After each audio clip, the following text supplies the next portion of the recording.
Hello, my dear students. Wish all of you are fine. I'm your course teacher, Ifata Jahan, and today we're going to discuss about confectionery products mainly.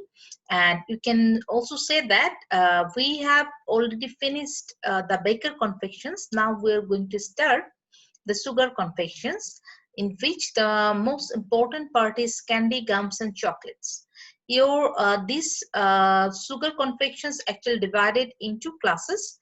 In our today's class, we'll mainly read about candy gums, with that cocoa beans, cocoa powder, with that different varieties of cocoa. In our next part, we will read about different types of chocolates with the manufacturing process of chocolates. So let's get started. First of all, what is candies? Candies, we already know that it's a sugar confections, and the primary ingredients of candy is actually sugar. Okay, and with that sugar, different kinds of other sweeteners like corn syrup, corn sugar, honey, molasses, maple sugar, and non-caloric sweeteners, they are also used. These are also used actually in candies. The main types of sugar candies actually are hard candies, fondants, caramels, jellies. These are called main kinds of sugar candies. And chemically, sugar candies actually divided into two parts, about two groups. But if you go for types of candies, actually there are hundreds of brands and lots of varieties of candies. So we actually divided candies according to the chemical structure, not by the brand or the types. Okay, this classification actually based on the chemical configuration of the sugar within the candy. And these are like two types. One is crystalline, another is amorphous. So first of all, what is crystalline candies? You can check it. There is a word like crystal. It means that, as you already mentioned, that the division or the classification actually just uh, divided like that due to structure of or organization of microscopic sugar within the candy.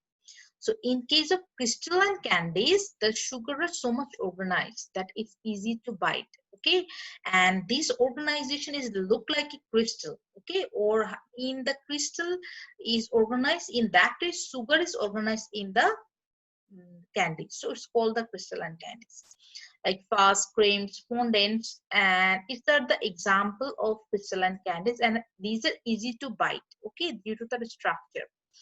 Another is amorphous candies, and these are so much disorganized that it's actually not so easy to bite. It's a hard and brittle, like lollipop, Mr. Mango, or Alpenliebe. These kinds of candies are example of amorphous candies. If you go for difference between crystalline and amorphous candies, it's actually like that. Crystalline candies are chemically described as it's having two phases. Okay, one is teeny solid sugar crystals that are suspended in a thick liquid solution, and it's also called grain candy due to this structure. Okay, because they have a grainy texture. In case of amorphous candies, it's actually only one phase, and it either solid or liquid. It will be any one phase, and it's not have a grainy texture, so it's called the ungrained candies. And in that case, hard candy is the example of amorphous candy. And as we already know how fondant is or fuzz is formed, we read it in our cake decoration part. So today we are going to read how actually amorphous candies are formed. Okay, so it's some characteristics of that, like it is an opening glass, it's amorphous solid, and it's also super saturated solution of sugar, and it's highly concentrated solution of sugar. And hard candy is nearly 100% sugar actually by weight. With that, in hard candy, different kinds of syrups like sucrose, glucose, fructose are added. Okay, sometimes sugar-free candies are also found in the market. Example, lollipops, brittles. These kinds of candies are called hard candy. If you go for the flowchart for hard candy making, it's like that. First of all, sugar and glucose are dissolved, then it's actually cooked and kneading, and after that it's cooling down, and during cooling, if you want to add any kinds of seeds or spices you can add there, then it's go for molding. After that, it again cooling, then sorting, wrapping, weighing, and packaging. So in that way, actually, hard candy are made. So that is actually our candies in short. That is what is candy and the chemical structure of a division of two kinds of candies, and with that the making procedure of hard candy. Now we're going to start the chewing gum or gums. Okay, so what is gum actually? It's actually it's a gum that is traditionally made of a chemical that is called the chicle. It is a latex product or synthetic. You can also say latex or synthetic rubber or edible rubber, which known as polyisobutylene. And for economical and quality reasons, many modern chewing gum industries are use different kinds of synthetic edible rubber instead of chicle, because chicle is a natural latex and it's more costly than the synthetic one. Now we'll read how the chewing gum can be made in any industry from its actually collecting of chicle to its packaging. So first of all, how the chicle actually collected from the tree. In that case, natural latex such as chicle harvested by making a X marks on a rubber trees and then collecting the substance in some things from the tree, and then this natural, or if you use there any artificial gum, then this natural or artificial gum are actually grounded into coarse meal and mixed to ensure uniform consistency. Okay, so whenever you collect that natural latex from the tree, actually it's actually a hard one when it's soft or when it's cooled down or when it is actually accumulated together. And after that, whenever its preparation is started for the gum, you have to actually grind it in a coarse portion and the consistency will be uniform. Then the blend is then placed in a warm room to dry for a day or two. After or during drying, hot air actually continue use for passing over the mixture. Then after grinding and drying out, the mixture is heated in a large kettle for 243 degrees Fahrenheit or 116 degrees Celsius until it has melted into a thick syrup. Then the gum is now is ready for adding any kinds of additives. So in that stage, actually additives are used. Okay, and first fine powdered sugar and corn syrup are added. Then if anyone add to any kinds of flavoring, then they can also use that in that stage. And after mixing that, when the mixture is smooth enough, then it is rolled out into belts and cooled by being exposed to cool air. Okay, or cold air, it is exposed to cool down. Then in next step, actually it's kneading. And as we know, it's a rubbery substance. Whenever you stretches it, it will be actually increasing in size or length.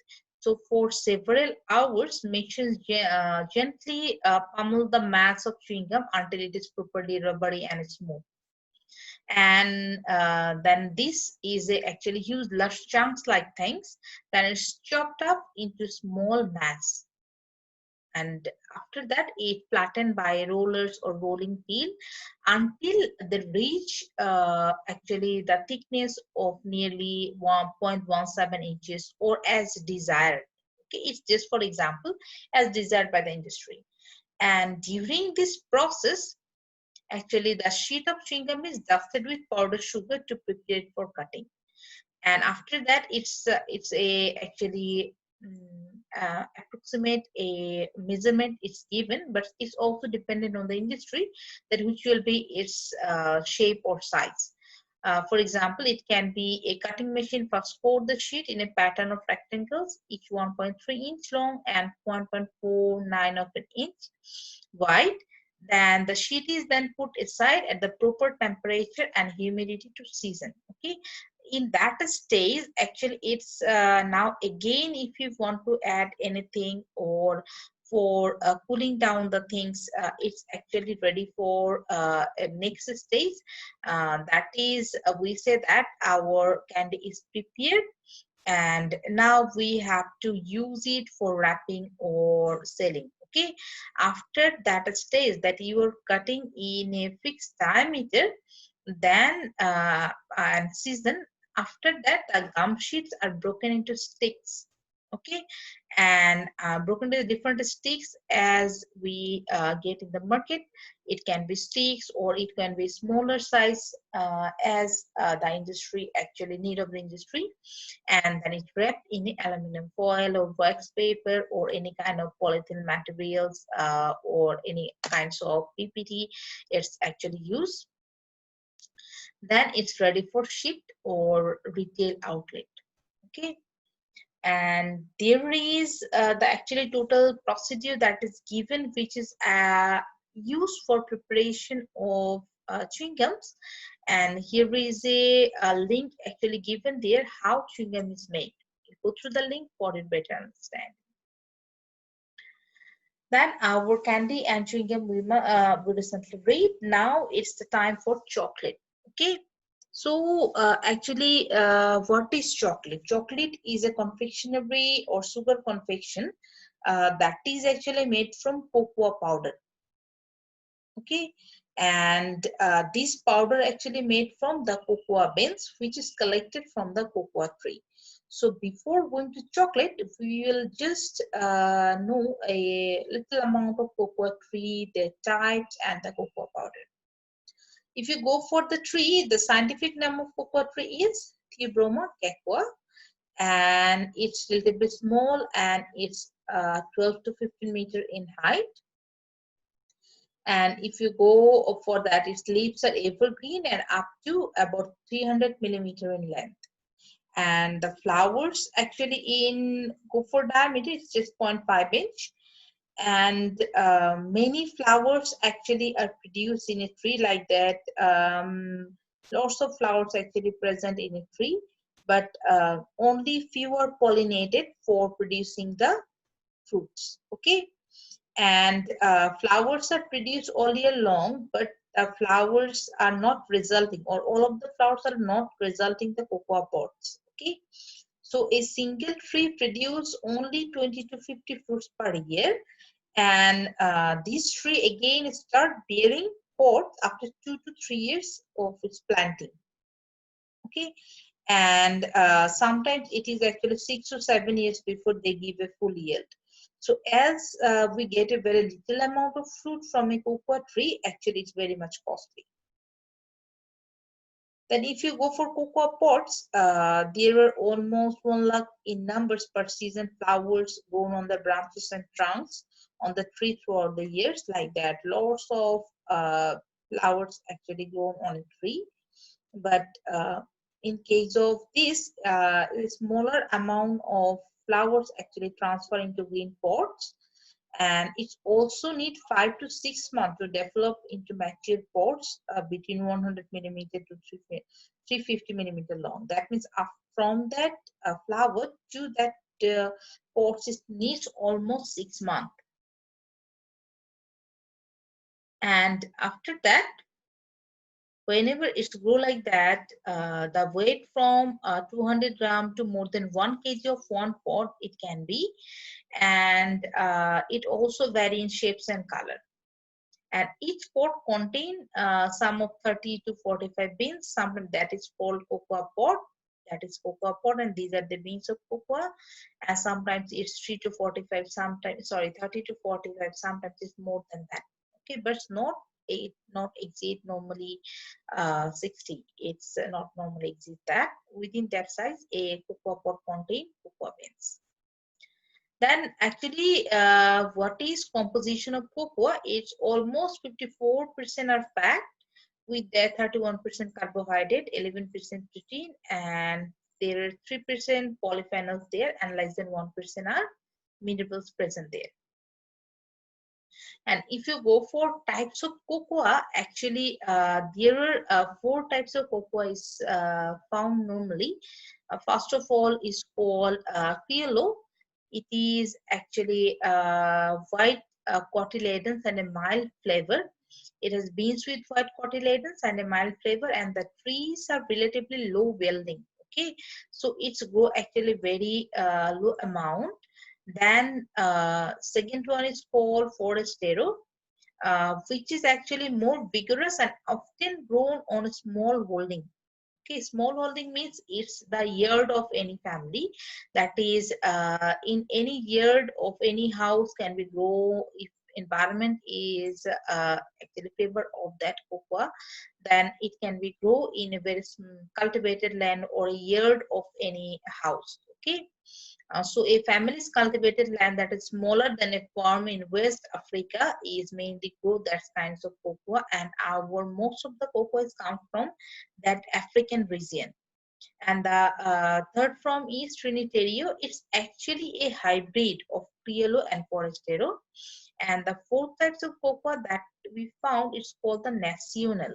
Okay, it's a very special kinds of cocoa, and it's only grown in Ecuador, and it's also actually grown in the Amazonian area of Ecuador. Okay, and why it's very much special, because with the cocoa flavor, it's also contains some additional floral and spicy flavors. Okay, so it's a very special types of cocoa that we found in the Amazonian region of Ecuador, and it's, this cocoa is very much costly. So that is actually the cocoa tree, their composition and different kinds of cocoa. Now, what is cocoa powder? Actually, cocoa powder is made from these cocoa beans. Whenever we process that cocoa beans and dry it, then we found that cocoa powder. There are actually two standard types of unsweetened cocoa powder available in stores. Uh, and this division actually carried out due to the process. Okay, which process actually follow for preparing the cocoa powder? One is called Dutch process and there is natural process. And this following mainly these two processes, cocoa beans are actually fermented, then it's roasted and then dried, and after that it's actually converted into the powder. And the whole procedure from the cocoa to making of the chocolate with the types of chocolate we will read in our next class. So thank you for today.